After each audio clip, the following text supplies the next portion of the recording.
लग्नानंतर होईलच प्रेमच्या आजच्या भागाची सुरुवात होते पार्थ आणि काव्यापासून.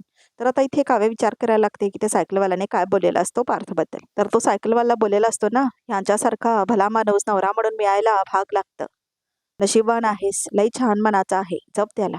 तर आता काव्याला आठवतं कसं त्याने धोतर आणि शर्ट घातलेला असतो त्या सायकलवाल्याचं. हे सगळं आता दिसायला लागतं काव्याला फ्लॅशबॅकमध्ये. आणि कसं ती हसलेली असते पार्थला बघून.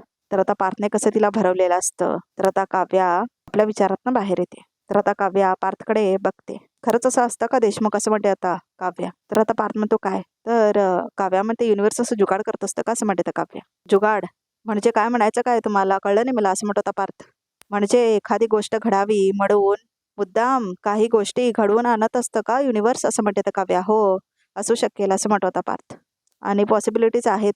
What I think is universe दोन पद्धतीने वर्क करत असेल. म्हणजे मी अकरा ही वेळ बघून मी युनिव्हर्सकडे काहीतरी मागतो आणि युनिव्हर्स मला ती गोष्ट देईल असं मला बिलीफ असतो, असं म्हणतो होता पार्थ. आणि दुसरी पद्धत म्हणजे तुमच्या पद्धतीने जुगाड, म्हणजे हा जुगाड युनिव्हर्स कसाही कुठल्याही पद्धतीने वर्क करून घेत असेल, असं म्हणत होता पार्थ. म्हणजे अचानक अनिशाची आई आजारी पडली. अनिशाला सोडायला फक्त मी गेले. परत येताना माझ्या कॅबवाल्याने मला रस्त्याच्या मध्येच सोडलं. मदतीसाठी मी मानिनी काकूंना कॉल केला. मानिनी काकू मला म्हणाल्या होत्या की मी ड्रायव्हरला पाठवते, पण तुम्ही स्वतः मला घ्यायला आला. त्या दादांना मदत करणं, दरड कोसळणं, आणि आता दादानीच आपण मदत केली म्हणून त्यांच्याच घरी आपल्याला राहायला देणं. काय वाटतं तुम्हाला, हा सगळा युनिव्हर्सने केलेला जुगाड असेल का, असं म्हणतात काव्य. असू शकेल असं म्हणत होता पार्थ. पण युनिव्हर्स हा जुगाड कशासाठी करत असेल असं तुम्हाला वाटतं, असं म्हणत होता पार्थ. तर काव्या म्हणते हेच दोन माणसांनी एकत्र. तेवढ्यातच आता पार्थ बघतो समोर की एक बाई थांबा थांबा म्हणत असते. पार्थ तुम्ही, असं म्हणते आता ती बाई. ताई तुम्ही इथे, असं म्हणत होता पार्थ. अगदी देवासारखे आला तुम्ही, असं म्हणते आता ती बाई. ही नाही ना माझ्या भावाची बायको, हिच्या पोटात खूप दुखतंय, हिला ना कळा येत आहेत आणि मध्येच रिक्षा बंद पडली आहे, असं म्हणते आता ती बाई.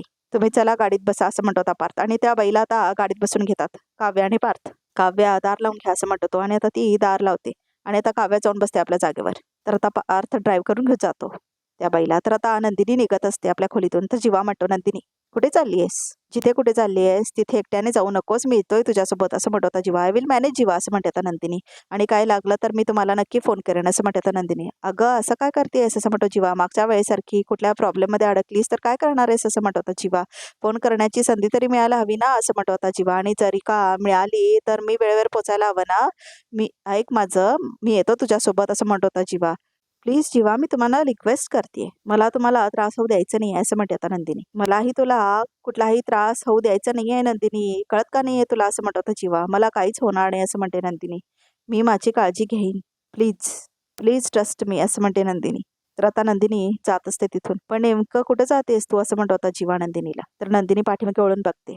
येते मी, असं म्हणून जाते नंदिनी निघून. तर आता इथे हॉस्पिटलमध्ये येतात पार्थ, काव्या आणि आता ती नंदिनीच्या ओळखीची बाई असते ना असिस्टंट, ती ज्या गरोदर बाईला घेऊन आलेले असतात ना, ते सगळे आता ऑपरेशन थिएटरमध्ये घेऊन जातात. तर आता पार्थ म्हणतो डॉक्टरला इमर्जन्सी आहे. आणि आता ती बाई फोन करून सांगते कोणाला तरी तू लवकर ये म्हणून, तुमच्यामुळे खूप मोठी मदत झाली, खरंच उपकारच झाले तुमचे, असं म्हणते ती बाई. अहो असं काय करता येते, असं म्हणत होता पार्थ. तिथे कोणीच नव्हतं मदतीला, देवाने खरंच योगायोगाने तुम्हाला पाठवलं, त्यामुळे माझी वहिनी वेळेत हॉस्पिटलला पोहोचू शकली, नाहीतर माझ्या वहिनीचं काय झालं असतं काय माहित, असं म्हणते ती बाई. अहो नाही नाही ताई, तसा विचार करू नका तुम्ही, असं म्हणते काव्या. आता आपण वेळेत हॉस्पिटलला पोहोचलोय ना, त्या आत गेल्यात ना, डॉक्टर सुद्धा आलेत, डॉक्टर बघतील आता त्यांच्याकडे, हा डोंट वरी, असं म्हणते आता काव्या. तर आता दीपकला भेटायला नंदिनी गेलेले असते. तर दीपक येत असतो तर म्हणतो आता कोण आलाय मला भेटायला. तर आता तो बघतो तर काय नंदिनी असते तिथे. तर आता दीपक नंदिनीकडे बघतो. तू, असं म्हणतो आता दीपक. तर नंदिनी म्हणते दीपक मला तुझी मदत हवी आहे, करशील, असं म्हणते नंदिनी. तुम्ही एक काम करा ना, तुम्ही पटकन जा, प्रोसिजर्स भरून घ्या सगळ्या, असं म्हणते आता काव्या. थँक्यू सो मच, असं म्हणते ती बाई.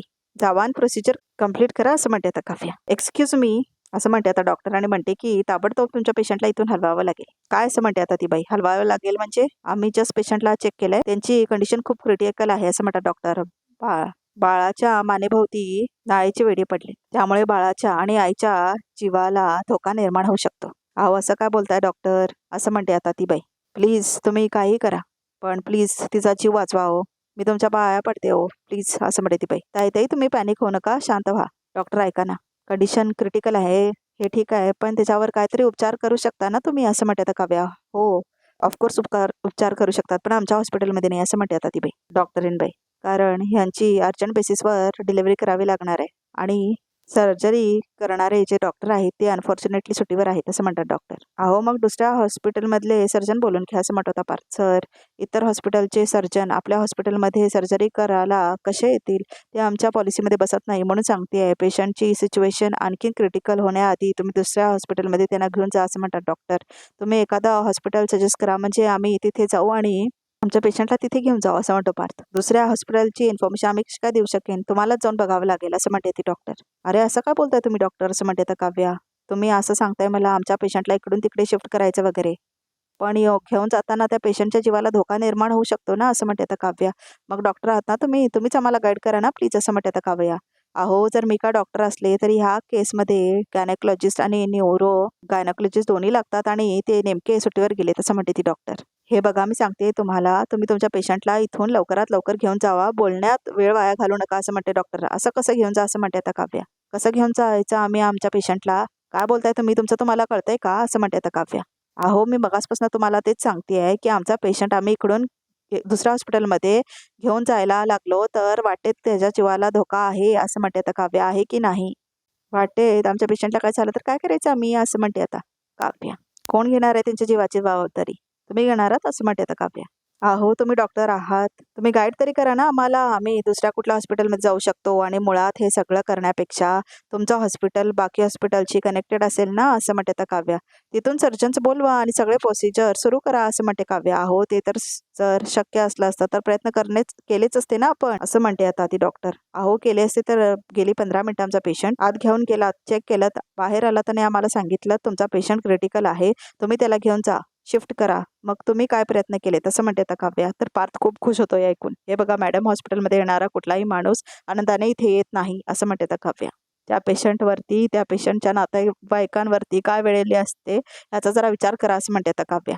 त्या पेशंटला किती त्रास होत असतो, त्या नातेवाईकांवर किती मानसिक ताण असतो, या सगळ्या गोष्टी नाही कळत का तुम्हाला असं म्हणते आता काव्या. प्रत्येक इथे येणारा नातेवाईक त्याचा पेशंट तुमच्या हातात विश्वासाने सोपून जातो डॉक्टर, आणि तुम्ही काय करताय? तुम्ही आम्हाला येऊन सांगताय तुमचा पेशंट इथनं शिफ्ट करा, दुसरीकडे घेऊन जा. मॅडम प्लीज आम्हाला समजून घ्या. आमच्याकडे एखादी गोष्ट अवेलेबल नसेल तरच आम्ही पेशंटला इथून घेऊन जायचा सल्ला देतो ना.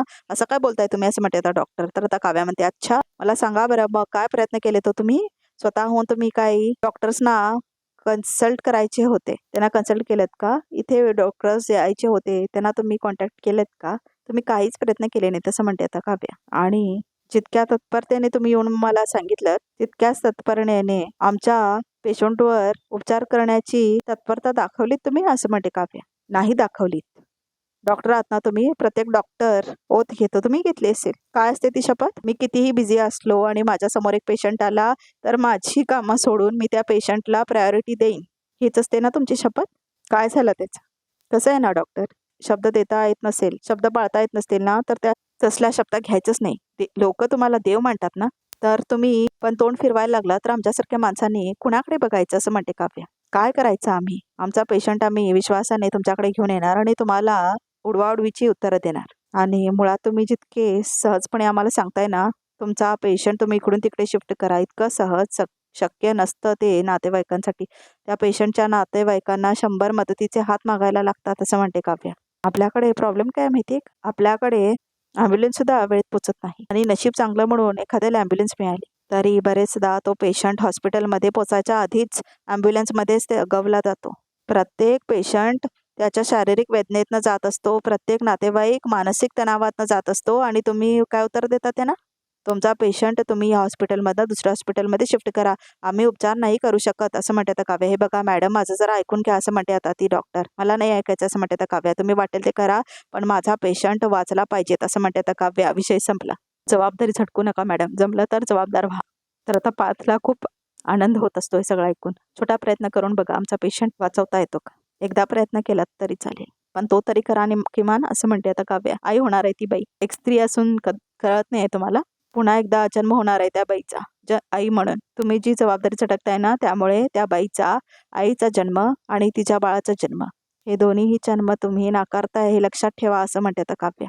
कसं आहे ना डॉक्टर, पैसे आणि पॉलिटिक्स हे जर 2 गोष्टी तुम्ही बाजूला ठेवल्यात ना जरा, तर कुठल्याही पेशंटवरती उपचार करायचे 100 मार्ग तुम्हाला आपोआप दिसतील असं म्हणते आता काव्या. तर आता ती डॉक्टर तिथून निघून जाते आणि आता काव्याकडे पार्थ बघत असतो आणि आता हॉस्पिटलमधली सगळी लोक जमा झाले असतात. मॅडम, एक सर्जन अवेलेबल आहेत असं म्हणते आता ती डॉक्टर आणि ती आता लगेच येत आहेत. त्यामुळे तुमच्या पेशंटला शिफ्ट करावं लागणार नाही. आम्ही सर्व प्रयत्न करू तुमच्या पेशंटला वाचवण्यासाठी असं म्हणते ती डॉक्टर. तर आता ती बाई पाणी देते काव्याला. तर पार्थ आता पाणी देतो काव्याला. काय सगळे असं का बघतेत माझ्याकडे असं म्हणते तर काव्या. काय झालं असं म्हणते ती. तर पार्थ हसतो आणि बाकी सगळे लोकही निघून जातात हसून. आज तुमच्यात सुद्धा त्यांना देव दिसलाय असं म्हणतो पार्थ. खरं सांगू का काव्या, म्हणजे पिस्कारणाऱ्या मांजरीपेक्षा आज काहीतरी वेगळी इंटरेस्टिंग काव्य बघायला मिळाली मला असं म्हणतो आता पार्थ. म्हणजे तुम्हाला सांगतो, आधी मला असं वाटायचं की तुम्ही IAS व्हाल की नाही. म्हणजे चांगलाच अर्थाने बोलतोय मी, चुकीचा अर्थ काढू नका. म्हणजे तुमच्या हुशारीवर मला काही शंका नव्हतीच, पण मला असं वाटायचं की तुम्ही IAS या पदाला घेऊन इतके सिरियस नाही आहात. पण आज जाणवलं की तुम्ही उत्तम IAS होऊ शकता असं म्हणतो पार्थ. लोकांच्या बाबतीतली तळमळ आज तुम्ही दाखवली. तुमची बहीण नंदिनी आनंद निवासमध्ये काही प्रश्न सोडवतात, पण बरेच प्रश्न काव्या स्टाईलने सुटतील असं मला आता माझं मत बदललंय. आणि IAS झाल्यावर तुम्ही तुमच्या IAS झाल्यावर काव्या स्टाईलने प्रश्न सोडणार हे आता मला कळलंय असं म्हणतो आता पार्थ. देशमुख असं म्हणते काव्या. जेन्युइन कौतुक करताय माझं की परत मला टोमणे मारताय असं म्हणते आता काव्या. जेन्युइनच आहे असं म्हणतो आता पार्थ. अगदी मनापासून काव्या. ताई, थँक्यू असं म्हणते आता काव्या आणि ते पाण्याची बॉटल देते त्या बाईला. ताई, बस आला आता काळजी करणं असं म्हणते आता काव्या. तुमच्या वहिनीवरती उपचार सुरू झालेत आता. मला खात्री आहे. फक्त त्यांच्यावरती 100% चांगले उपचार करतील आणि त्यांना वाचवतील. तुम्ही टेन्शन घेऊ नका असं म्हणते आता काव्या. तुमचे खूप उपकार झाले असं म्हणते आता ती बाई. काय करताय अहो ताई, असं नका करू बघा. अहो त्यांचे मिस्टर, तुमचा भाऊ येणार होता ना असं म्हणते आता काव्या. हो हो असं म्हणते ती बाई. तो बघा आला असं म्हणते आता ती बाई. अरे सँडी, नैना ठीक आहे ना, तिला काही झालं तर नाही ना असं म्हणतो आता तो माणूस. ती खूप क्रिटिकल कंडिशन आहे तिची, ॲडमिट केलं आहे तिला. अरे आम्ही इथे येताना आमची रिक्षा बंद पडली. तुला सांगते, आपण ह्यांच्यामुळे इथे पोचलो. तुला माहिती आहे, इथे आल्यावर पण ह्यांनी खूप मदत केली. डॉक्टर नैनाला दुसऱ्या हॉस्पिटलमध्ये शिफ्ट करायला सांगितलं होतं, पण काव्यामुळे ती वेळ आली नाही असं म्हणते आता ती बाई. खरंच सांगते, हे जर आमच्या मदतीला आले नसते ना, तर आज नैनाचं काय झालं असतं कुणास ठाऊक असं म्हणते आता ती बाई. तर आता सँडी येतो आणि म्हणतो, दादा वहिनी तुमचे खूप आभार. तर आता शॉक बसतो त्या माणसाला त्या दोघांना बघून. तर आता त्याला आठवतं कसं त्याने पार्थच्या लग्नामध्ये नंदिनीला किडनॅप केलेलं असतं आणि कसं दीपक बरोबर लग्न करून घ्यायला हाच निघालेला असतो नंदिनीला तिथून घेऊन. मी ज्या नंदिनीला दीपक सोबत किडनॅप केलं होतं हे तर तिचेच नातेवाईक आहेत असं म्हणतो तो माणूस. यांना कळलं असतं मी कोण आहे तर यांनी कधीच मदत केली नसती मला असं मनातल्या मनात म्हणतो तो माणूस. अहो किती घाबरलायत तुम्ही, खांब फुटलाय तुम्हाला, काळजी करू नका, तुमची बायको ठीक होईल असं म्हणतो आता पार्थ. अहो नका टेन्शन घेऊ दादा, तुमची बायको आणि तुमचं बाळ दोघंही अगदी हेल्दी असतील असं म्हणते आता काव्या. पण नेमकं झालं तरी काय असं म्हणतो तो माणूस. इतका त्रास कसा झाला ग ताई असं म्हणते ती बाई. अरे बाळाच्या गळ्याभोवती ना नाळेचा पिळका बसलेला, त्यामुळे डॉक्टरांनी सर्जरी करायला सांगितली. सर्जरी असं म्हणतो तो माणूस. म्हणजे खरंच इतका मोठा प्रॉब्लेम आहे का हा असं म्हणतो तो माणूस. तेच तर मी सांगते तुला, अरे डॉक्टरांनी तर तिला दुसऱ्या हॉस्पिटलमध्ये घेऊन जायला सांगितलं होतं, पण काव्याताईने डॉक्टरांची कान उघडणी केली आणि लागली सर्जन सुद्धा अवेलेबल झालेत आता. अच्छा असं म्हणतो तो सँडी. मग ठीक आहे, पण एवढ्या मोठ्या हॉस्पिटलमध्ये काय प्रॉब्लेम आहे का असं म्हणतो होता पार्थ. नाही प्रॉब्लेम नाही, नैना आणि बाळाची अशी सिच्युएशन क्रिटिकल आहे ना, ते ऐकूनच जरा टेन्शन आलंय असं म्हणतो तो माणूस. हे बघा दादा, टेन्शन नका घेऊ, सर्जन आलेत, तुमची बायको नीट होईल आणि छान गोंडस बाळ सुद्धा होईल तुम्हाला. अहो दादा खरंच नका टेन्शन घेऊ तुम्ही असं म्हणते आता काव्या. प्लीज दादा तुम्ही ना छान पॉझिटिव्ह विचार करत राहा असं म्हणते आता काव्या. म्हणजे कसं युनिवर्स तुमच्या आयुष्यात सगळ्या पॉझिटिव्ह गोष्टीच घडवून आणेन असं म्हणते आता काव्या. You never know. मला असं वाटतं की बऱ्याच लोकांना त्यांचं असं म्हणणं असतं की आपल्या आजूबाजूला ज्या गोष्टी घडत आहेत त्याचा एकमेकांशी काही संबंध नसतो, पण मला असं वाटतं एव्हरीथिंग इज कनेक्टेड असं म्हणत होता पार्थ. म्हणजे आपल्या आजूबाजूला ज्या काही गोष्टी घडतात त्याला काहीतरी विशेष कारणं असतात. हो ना काव्या असं म्हणत होता पार्थ. तर आता काव्या हो म्हणते. तर असेन, खरंच असेन. आताच बघा ना, नैना आणि तिच्या बाळाचं काय होईल ह्याचा विचार करत होते मी, आणि तेवढ्यातच तुम्ही रिक्षाच्या बाजूने गेलात, तुम्ही आम्हाला मदत केलीत, तुम्ही आम्हाला हॉस्पिटलमध्ये घेऊन आलात आमच्या वतीने, तुम्ही डॉक्टरशी बोललात. अहो ही देवाचीच इच्छा आहे ना, त्याशिवाय काय हे सगळं तुम्ही सगळं म्हणताय ना, ते युनिवर्स काय होत आहे ऐका ना प्लीज. एक रिक्वेस्ट करते तुम्हाला. युनिवर्स हा शब्द आता परत वापरूच नका प्लीज. युनिवर्स हा शब्द जरी ऐकला ना मला तर युनिवर्सपासनं हे तुम्हाला मोठं लेक्चर देतील आता. त्यांचा फेवरेट सब्जेक्ट आहे ना असं म्हणते आता काव्या. इट्स ओके देशमुख असं म्हणते आता काव्या. बरं मी काय म्हणते, तुम्ही दोघं आता जरा बसा, छान रिलॅक्स व्हा, मग बाकीच्या फॉर्मॅलिटीज कंप्लीट करा असं म्हणते आता काव्या. हो हो करते मी ते. आणि नंतर मग नंदिनीलाही एक फोन करते असं म्हणते ती बाई. ताई तू ह्यांना ओळखतेस असं म्हणतो तो माणूस. हो ह्या काव्या ताई. नंदिनी आहे ना त्यांची छोटी बहीण. तिच्याच तर मी आनंद निवासमध्ये काम करते ना असं म्हणते आता ती बाई. एक प्रॉब्लेम झाला असं म्हणते आता नंदिनी दीपकला. माहिती आहे मला, तुला 24 तास संपायच्या आधी वसुंधरा मॅडम विषयी पुरावे शोधून आणायचे आहेत ना असं म्हणत होता दीपक. त्यानेच मला सांगून तुला लग्नातून किडनॅप केलं होतं, हेच सिद्ध करून दाखवायचं नाही तुला असं म्हणत होता दीपक. एक मिनिट असं म्हणते आता नंदिनी. हे सगळं तुला कसं माहिती आहे असं म्हणते आता नंदिनी. तर आजचा भाग इथे संपतो, तर बघूया तरी कॅपमध्ये काय आहे ते. नंदिनी कुठला पुरावा तरी घेऊन येणार नाही आहे ना असं म्हणते आता रम्या. तिच्याकडे फक्त 2 पत्ते आहेत, एक आहे दीपक आणि दुसरी पिहू. अंधारातही जिच्या खरेपणाची सावली दिसेल ना ती नाही नंदिनी. आणि नंदिनी जिंकणारच, कारण नंदिनी बोलून नाही करून दाखवते असं म्हणत होता जीव. आणि मग आता मानिनी हे सगळं ऐकत असते. तर आता इथे दीपक नंदिनीला म्हणतो, तू जर का केस मागे घेतलीस ना तर मी घरी येऊन तुझ्या बाजूने साक्षी देईन असं म्हणत होता दीपक. तर नंदिनी आता विचारात पडते. तर आता रिकॅप सुद्धा इथेच संपतो. तर प्रेक्षक हो या चॅनलला नक्की सबस्क्राईब करा.